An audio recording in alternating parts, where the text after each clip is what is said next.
কি রে, কিছু খাবি? খিদে পেয়েছে?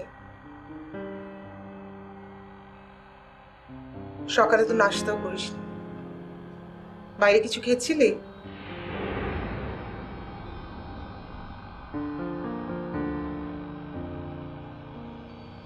দাঁড়া, আমি তোর জন্য নুডলস করে আনি। নুডলস তো তোর পছন্দ। না মা, আমি খাবো না। সত্যি আমার কোনো খেতে নেই।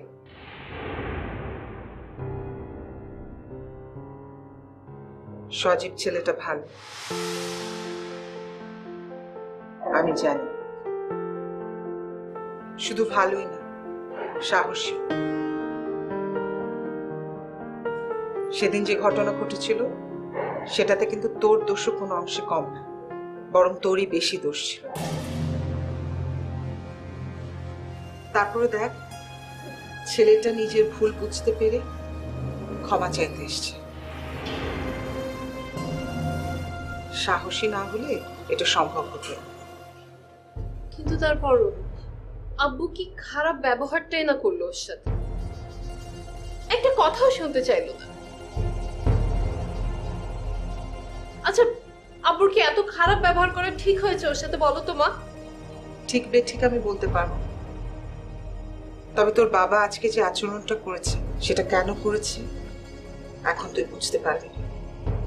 বড়রা যখন কোনো কিছু বলে বা কোনো কিছু করে সেটা কেন করে এটা এত সহজে বোঝা যায় না। তুই যখন বড় হবি, মা হবি, তখন বুঝবি। বাসায় আসা একটা মানুষের সাথে এরকম ব্যবহার করার কোনো ব্যাখ্যা হতে পারে না। তুমি যাই বলো না। আমি বললাম তো, তুই এখন বুঝবি না, আর আমি তোকে বোঝাতেও যাব না। আমি শুধু এটুকু বলবো, তোর বাবা না বুঝলেও আমি বুঝতে পেরেছি সজীব ছেলেটা ভালো। তোর বাবা যখন তোর সাথে এই ঘরে কথা বলছিল তখন ওর সাথে আমার কথা হচ্ছে, আমাকে সব খুলে বলেছে। আমি ওকে ক্ষমা করে দিয়েছি, কিন্তু তোকে ক্ষমা করিনি। সেদিন যে ঘটনাটা ঘটেছিল সেখানে তুইও অপরাধী ছিল, কিন্তু ওই ছেলেটা নিজের ভুলটা স্বীকার করে ঠিকই আমাদের কাছে সরি বলতে এসছে। আর তুই, তোর একবারও মনে হচ্ছে তুই যে বাবা মাকে মিথ্যা বলেছিস তোর ক্ষমা চাওয়া উচিত? তুই একবারও ক্ষমা চেয়েছিস আমার কাছে বা তোর বাবার কাছে? আমি তো সরি বলতে চেয়েছিলাম, কিন্তু বাবা এদেরকে থাপ্পড় মেরে দিল। তো কি হয়েছে?